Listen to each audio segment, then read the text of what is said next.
याद रखो अल्लाह के दर से मौजिज़ों की सूरत में मदद आने वाली होगी, तो ये तीन निशानियां बार बार जाहिर होने लगेंगी। अल्लाह ताला ने कुरान करीम में फरमाया, अल्लाह किसी कौम की हालत तब तक नहीं बदलता जब तक कि वो खुद इसे ना बदलें।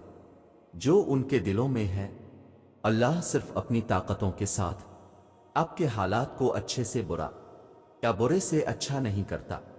अल्लाह सिर्फ अपनी हिकमतों के साथ आपकी सख्तियों को आसानियों में या आपकी आसानियों को सख्तियों में नहीं बदलता। आपको सबसे पहले खुद को बदलना पड़ता है, फिर ही अल्लाह भी आपकी मदद करता है। अल्लाह ने आप पर बंदिशें नहीं लगाएं। अल्लाह ने आपको हर लिहाज से खुद मुख्तारी बख्शी है कि आप जो चाहें अपने लिए मुंतखब कर सकते हैं। तो अब अगर आप इन चीज़ों का इंतखाब करते हैं जिनसे अल्लाह ने रोका है, तो फिर उनके बड़े नतीजे पर भी अल्लाह को ब्लेम नहीं कर सकते। अगली 4 नमाजों की तौफीक तब ही मिलेगी जब पहले एक नमाज पढ़ी होगी। कुरान तब ही समझ में आएगा जब रोज उसे पढ़ने की कोशिश की होगी। नियतें अमल से ज्यादा अहम होती हैं। आप एक नमाज इस नियत से पढ़ कर देखें कि अल्लाह आपको बाकी नमाजों के लिए बुला लेगा, फिर अल्लाह वाकई आपको अगली नमाजों की ताकत दे देगा। आप कुरान की सिर्फ एक आयत रोज उस नियत से पढ़ कर देखें कि इसके जरिए मैंने अल्लाह से बात करनी है, तो फिर आपको न सिर्फ अल्लाह की बातें नजर आने लगेंगी बल्कि समझ भी आने लगेंगी। ये जो दिल है ना, इबादतों के सारे मामलात इस दिल से ही शुरू होते हैं। तो फिर महसूस करें कि ये दिल आपसे क्या कहता है। क्या ये वाकई हिदायत मांगता है? याद रखो, अल्लाह आपको 1000 टुकड़ों में तोड़ेगा ताकि आपको ये एहसास हो सके कि आप कितने मजबूत हैं। वो आपकी जिंदगी में आजमाइशें और मुश्किलात लाएगा सिर्फ ये बताने के लिए कि आपको किस तरह दर्द और परेशानियों का मुकाबला करना है। मुझे लगता है कि हम जिस तकलीफ और मुश्किल वक्त से गुजर रहे होते हैं, इसके बारे में सोचने का ये एक बहुत ही खूबसूरत तरीका है कि वो किसी इंसान पर इतना बोझ नहीं डालता जो वो बर्दाश्त ना कर सके।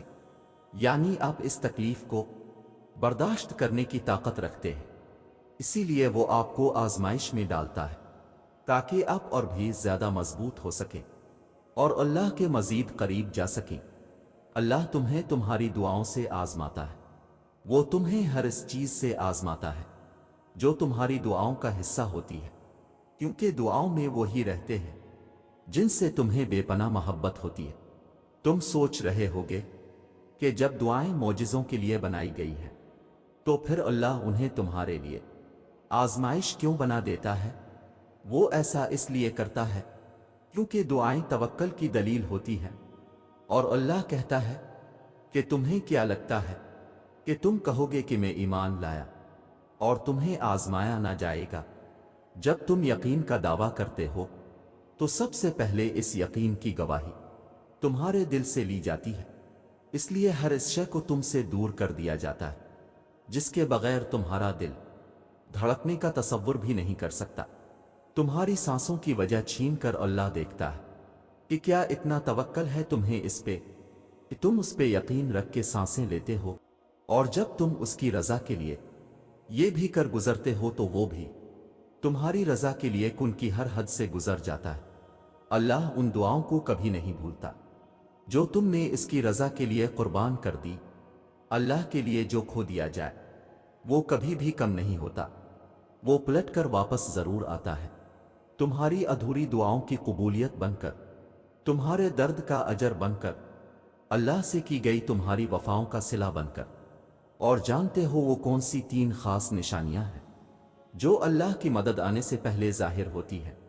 तो सुनो, तुम्हें यूं हर बार यकीन आ जाना, तुम्हारे दिल में हर बार उम्मीद का आ जाना और फिर तुम्हारा दुआएं मांगना इस बात की दलील है कि अल्लाह के दर से मदद जल्द तुम तक पहुंचेगी। मौजिज़ात की सूरत में सिर्फ अल्लाह ही हमें थाम सकता है, सहारा देकर उठा सकता है। बंदों के सहारे वाकई बड़े कमजोर हैं, खा वो उसके मुखलिस बंदों ही के क्यों ना हों। जब आप गिर जाते हैं तो वही हर पते तक की हरकत से भी वाकिफ रब وہ आललीम ही आपकी हालत जानता है। वो अलवदूद आपको ढारस देता है। वही अर्रहीम आपको गुनाहों की इस दलदल में बहुत अंदर तक डूबने से बचा लेता है। वो अल-गफूर अब से गुनाहों के बोझ हटाकर आपको वकार से चलना सिखाता है।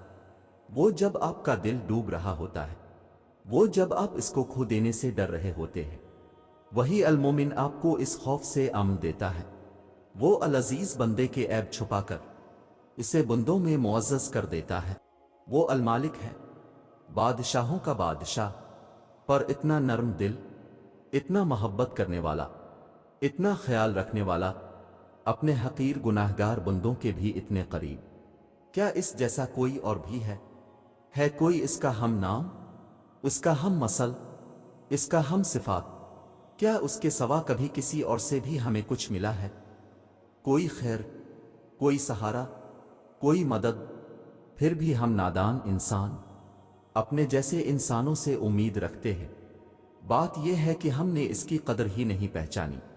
कोई है या नहीं है, पर तुम्हारा खुदा तो है। कोई नहीं सुनता तुम्हारी तन्हाई में बोलने वाली आवाज को, कोई नहीं देख सकता तुम्हारी मुस्कुराहट के पीछे रौंदी आंखों को। क्या वो नहीं है तुम्हारा? तुम खुद बताओ, क्या ये काफी नहीं है तुम्हारे लिए कि खुदा तुमसे मोहब्बत करता है?